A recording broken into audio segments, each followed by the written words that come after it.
Good evening. We'll call the meeting to order. Madam Clerk, please call the roll. Present. Here.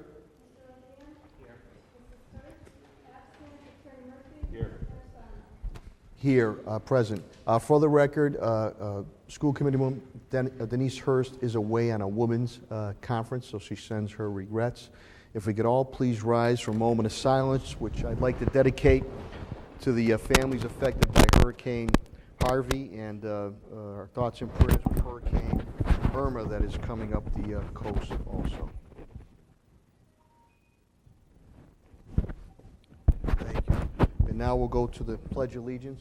I pledge allegiance to the flag of the United States of America and to the republic for which it stands, one nation, under God, indivisible, with liberty and justice for all. Thank you so much, and we had a great beginning of school year. It was a great start off, and I want to congratulate Superintendent Warwick and all of our staff, teachers, family, students for doing that. Great job.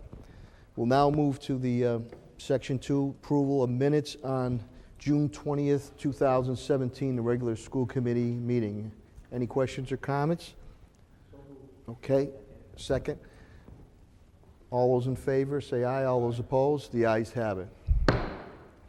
Items requiring a vote of the school committee. A is to approve a High School of Science and Technology students field trip to Camp Bonnie Bray. This is in East Otis, Massachusetts, October 26th through the 27th, 2017. Superintendent Warwick, please. The field trip approval form is in your package. I'm recommending approval. Any questions or comments? Okay, motion by Mr. Rolando. Is there a second? Second by Mr. Collins. All those in favor say aye. All those opposed, roll call is required. I'm sorry.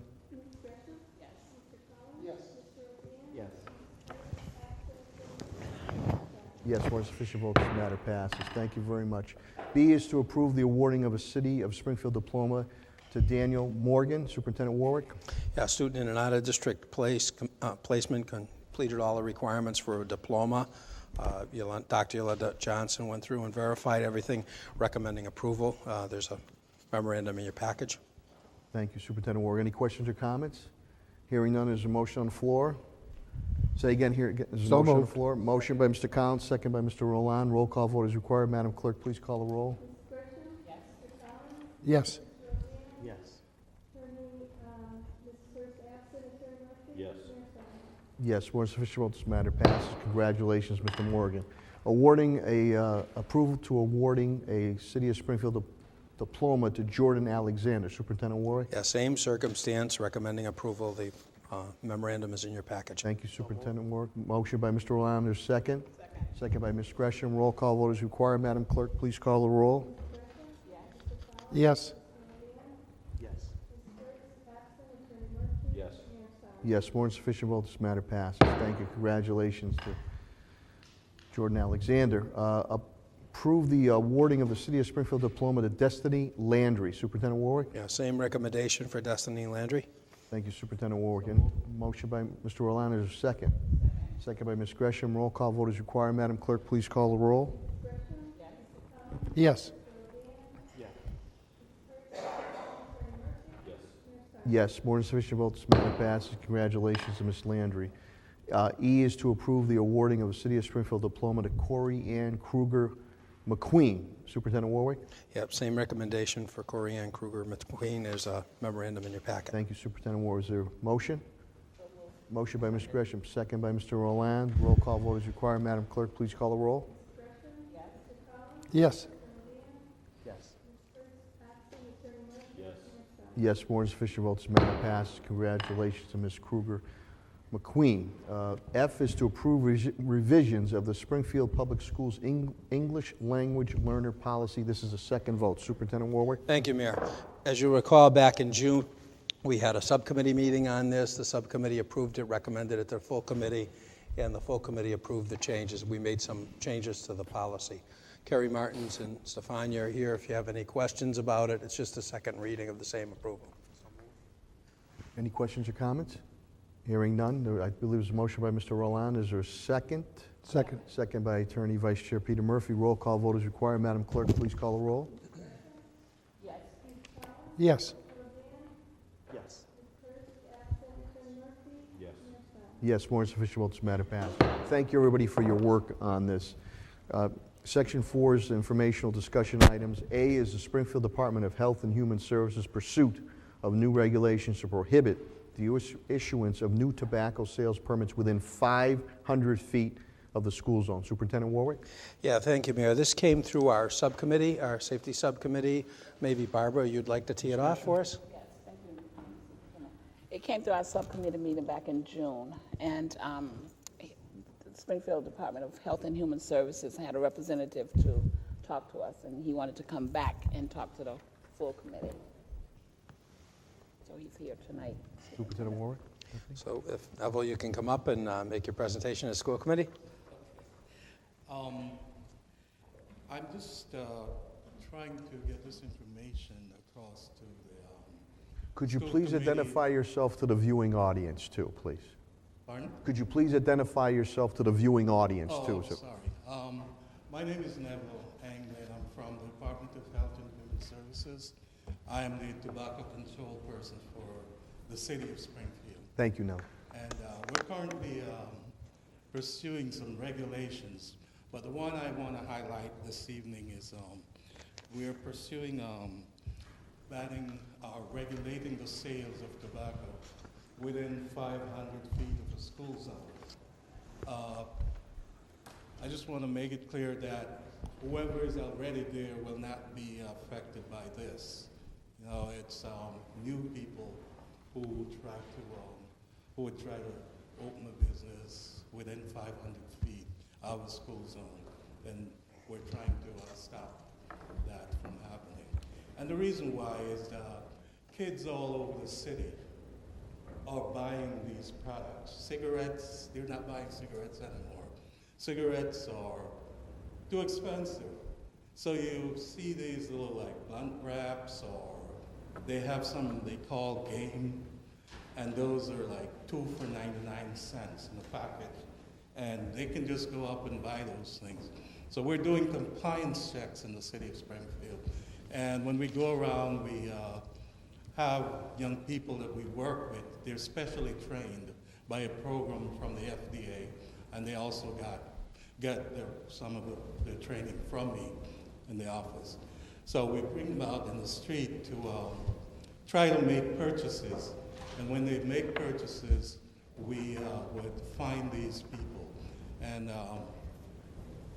if subsequent violation would lead up to a 7-day suspension of permit or 30 days.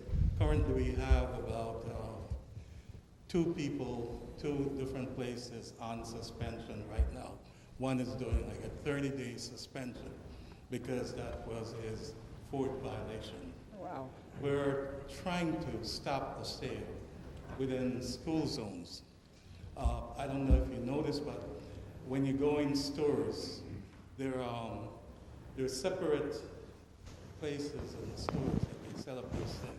You'll see the conventional cigarettes, and then you'll see the colorful blunt wraps and other tobacco. Some I don't know the name. The only reason why I know about these things is because I do what I do, but the average parent wouldn't even know. You know, I get calls almost every day from people. My son bought this at this store or whatever, you know, and it's very bad. You know, you might not know or might not heard it. Be aware of it because you don't have children out there. People with children are affected by this. So I Ms. have a question. Now, would this e-cigarettes be considered? E-cigarettes, yes, we do have regulations in Springfield, just as they're just as conventional tobacco. If you sell to a minor, you can be fined or lose your privilege to sell. Okay. Just out of curiosity, why are you limiting it to elementary? not Like just middle elementary. schools are below the legal age to buy tobacco, right? Could you repeat that? Aren't middle school students, almost all of them would also be below the legal age.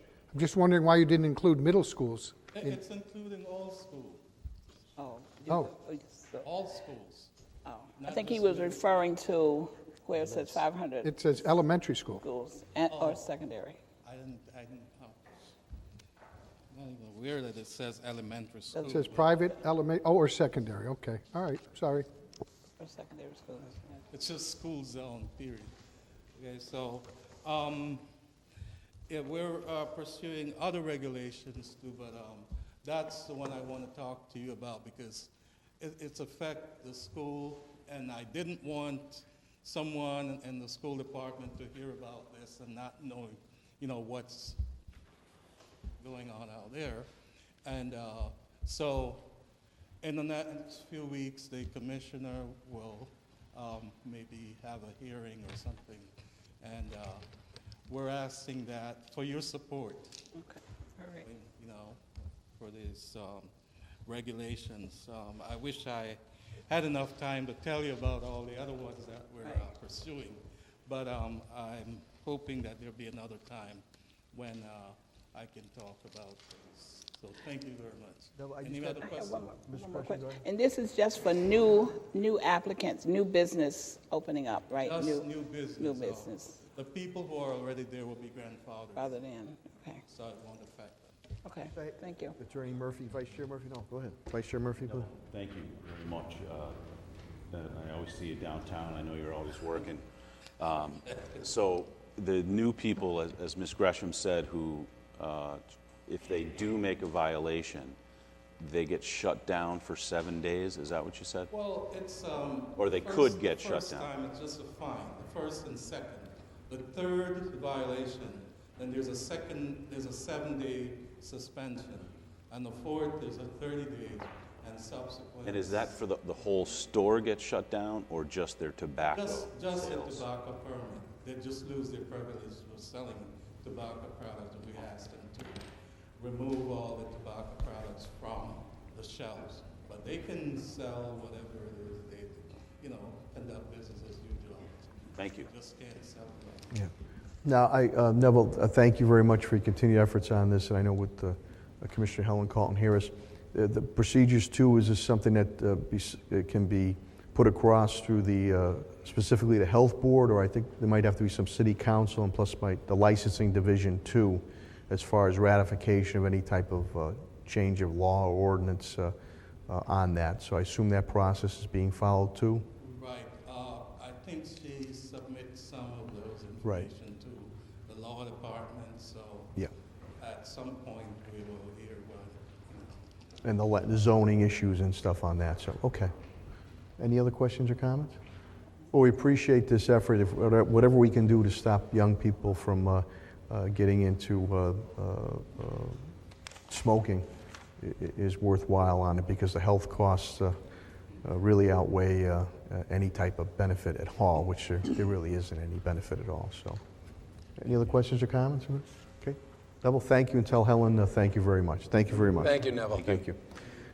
We'll now move again to B in informational discussion items. This is student enrollment data. Superintendent Ward, please. I'm going to bring up Paul Foster. We've taken a look at our student enrollment data for the last 20 years, just to take a look at where we're at, and Paul pulled it together and look at the trends.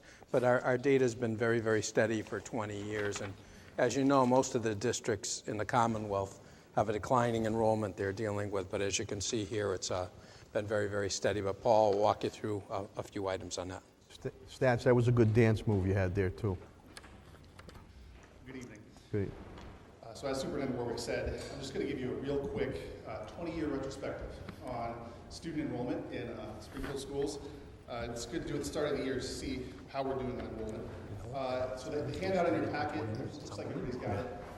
Tiny little font with a lot of numbers, but we've got some graphs. So I'm going to spend most of my time on the three graphs. But as the superintendent said, one of the things that really stands out when you look at our enrollment over the last 20 years is the extent to which it's flat. It just is really unchanged. You'll see there's some ebbs and flows from one year to the next, but it's been relatively flat. What you'll notice, a couple other things you'll notice. So we've doubled our pre-K enrollment. So obviously there's been a big push around the Commonwealth as well as the nation to increase the availability of early childhood education. And so over these last 20 years, the number of students being served in pre-K by the Springfield Public Schools has doubled. The other big trends you'll see is that our high school enrollments are growing. And generally speaking, our middle school enrollments have been declining. And elementary has been relatively steady.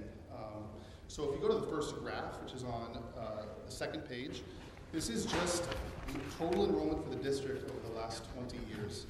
And what you can see, there's the blue line, which again shows some of those ebbs and flows from one year to the next. Actually, if you look at the dotted line, that's the linear trend over the last 20 years. And the thing that really sticks out on this graph is it's pretty much exactly flat at 25,500. That's just, if you're averaging across those 20 years, our enrollment's been very steady at that 25,500 across those years.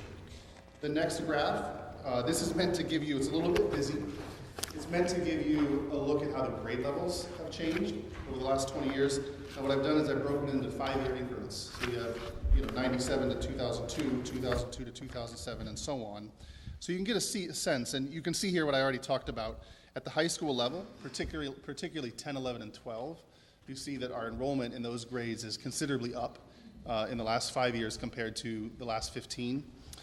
There's a couple different things that are going on there. One that you already know about is as our graduation rate has gone up, we're keeping more of our high school students all the way to graduation. So that's reflected in our enrollment.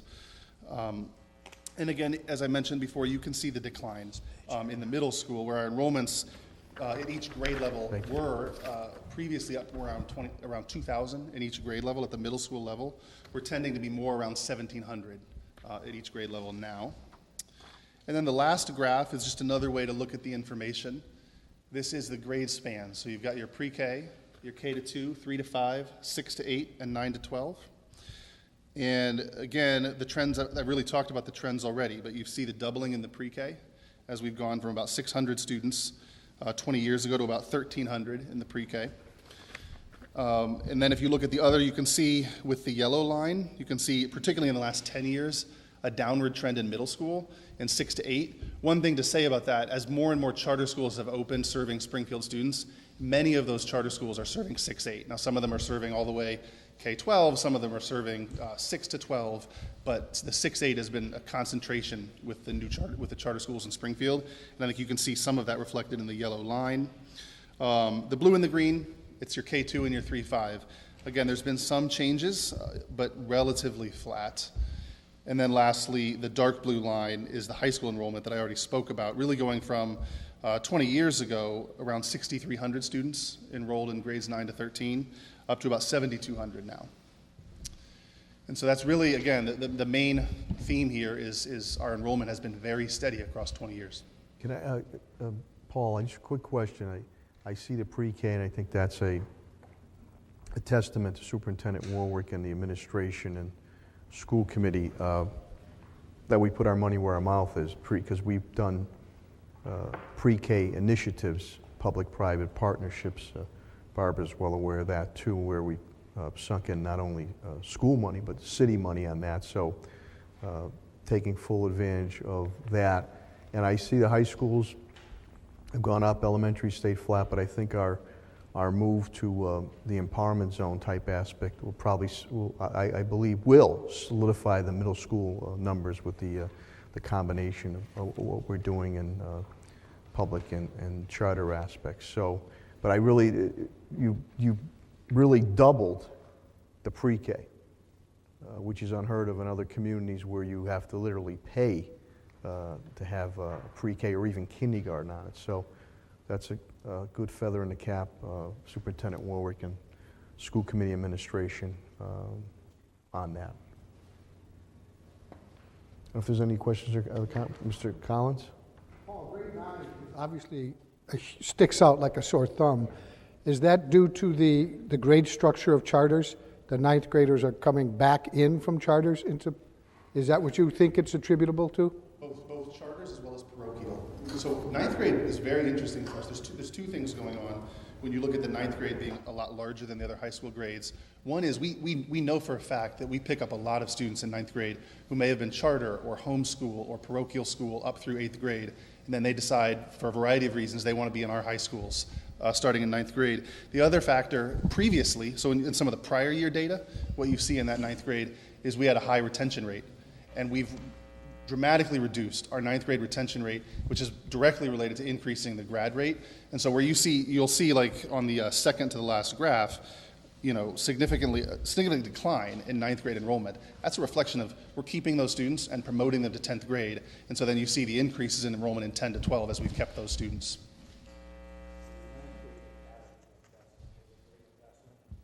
Our kids to pass on to 10th grade, and you can see they're going from 10th to 11th to 12th and graduating in higher numbers. That's why the percentage of increase at the high school is in 10th, 11th, and 12th.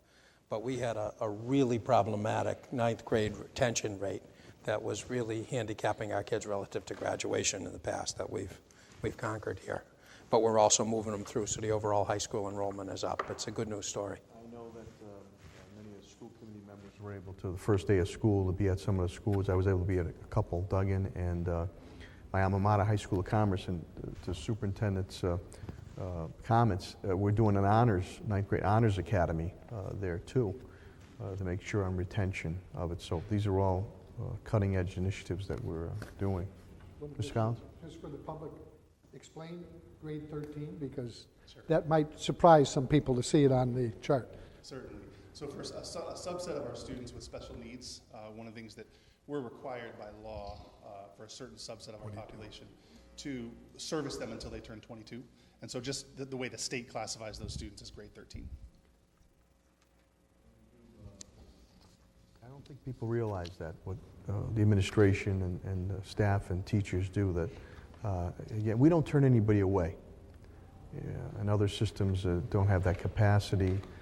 And we make sure that our children, no matter what type of challenge they have, are being fully schooled on it. And it's a difficult situation at times, some of the challenges that have to be dealt with, whether health-wise or any other type issues. We've started some vocational academies for those students, so we can do vocational training for them and get them out. Working with the community, working at places like Big Y and some other places to get them some employment skills. So that's working well too. Mr. Roland? Yeah, I think this is true. Obviously, the administration staff and also the teachers and the paras, the great work they're doing and realizing that our kids need the support, and it shows in the numbers, the great jobs they do. So I'm happy to know that everybody's a team member in this one, and that the numbers are showing it.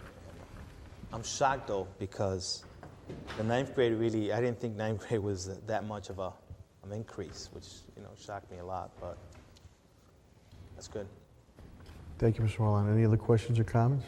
Vice Chair Murphy? Mr. Foster, so the numbers that you have, so the 25,000 pretty much since 1997 till now. So we have a lot more charter kids than we did in 1997. Now, are they included in these numbers? All right, so okay, so really, in real numbers, in 1997 we didn't have many charter schools, right? So now we have quite a few more kids in the charter school programs. So do we know how many kids are in the charter schools, which would, I mean, they're still public schools and they're still in our district.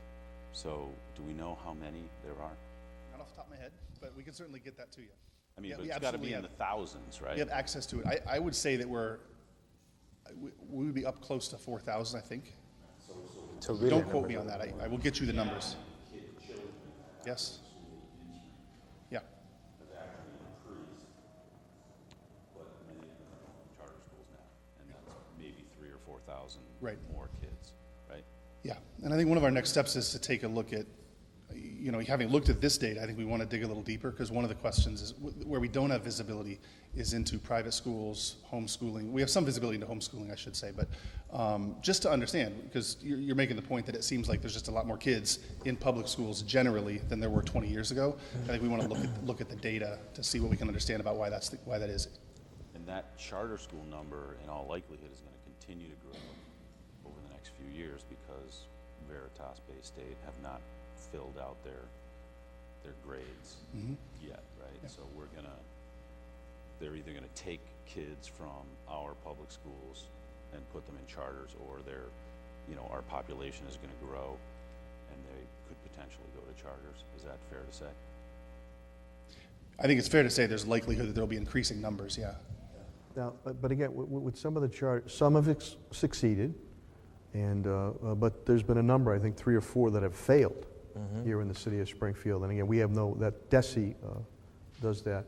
And again, we are being looked upon not only throughout the Commonwealth, but the nation on the unique partnership that we have with our empowerment zone and what we do very well in the Springfield Public School systems with a little flexibility of the charter. Our number of level 1 schools has risen dramatically, and the partnership, which is currently some legislation being looked at, is the three-legged stool of working with the district and working with the union and working with the flexibility with the business community and charter, and it's working here. But again, we don't say no to anyone.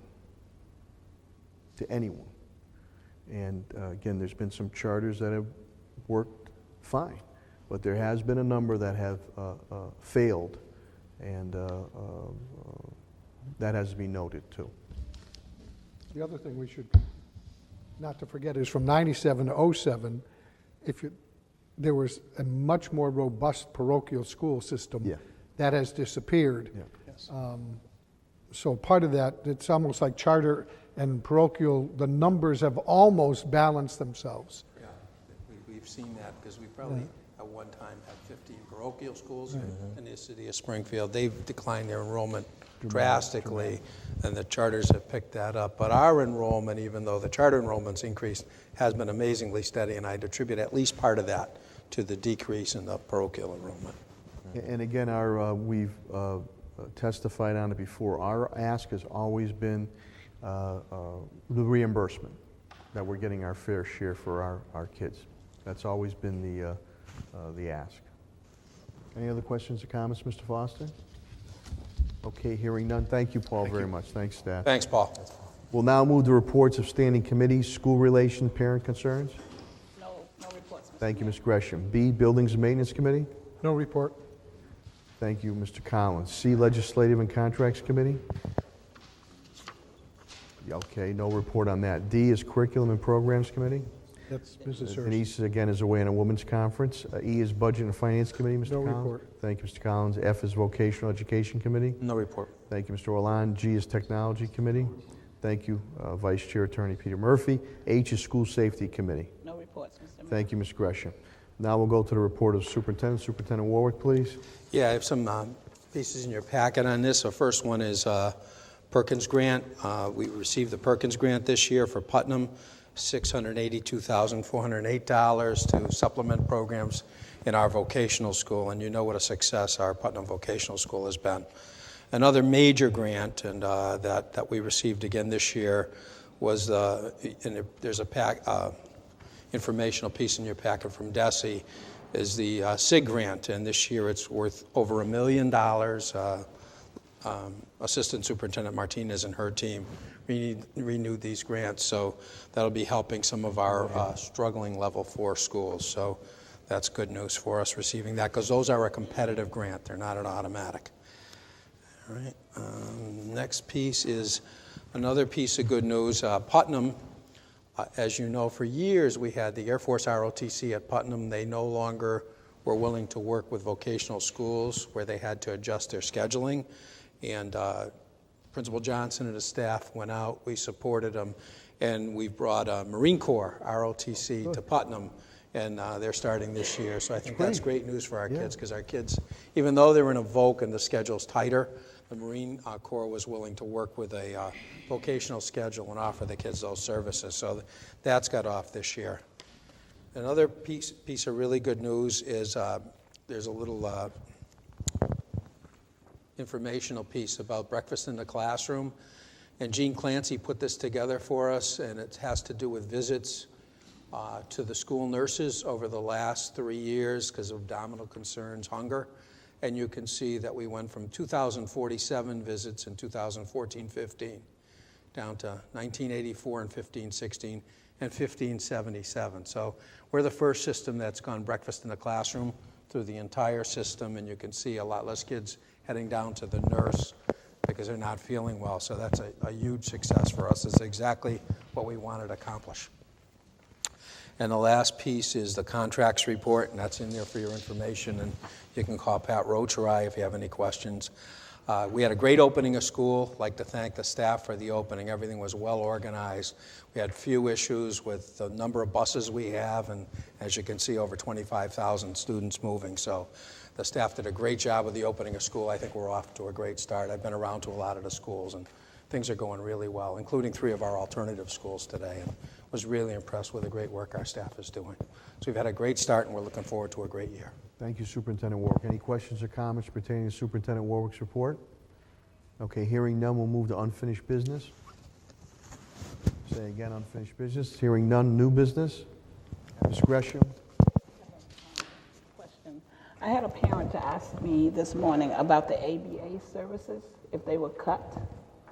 Superintendent, the ABA services for autistic children? No, they would not be cut. So if a parent has a question or concern that they're not getting services, if it's in the student's IEP, we're going to be delivering the services. So there were no service cuts, but it could be a student-by-student piece. So we could, if you can get us the information, we can get it to Martha Von Mering, our SPED director, and make sure we provide the services. All right. But we're required to provide those services by Right, law. yeah, okay. And she also asked about pre-K programs. Were they cut as well for autistic students?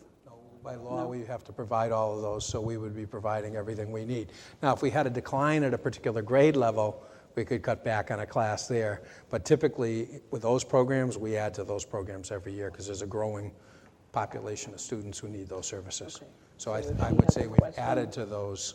But if we have a question where we have to get something in a student IEP service, please get it to me and we'll bring it to Dr. I will Martha get it. Von Mering. Okay. Yeah. All right, thank you. Yeah.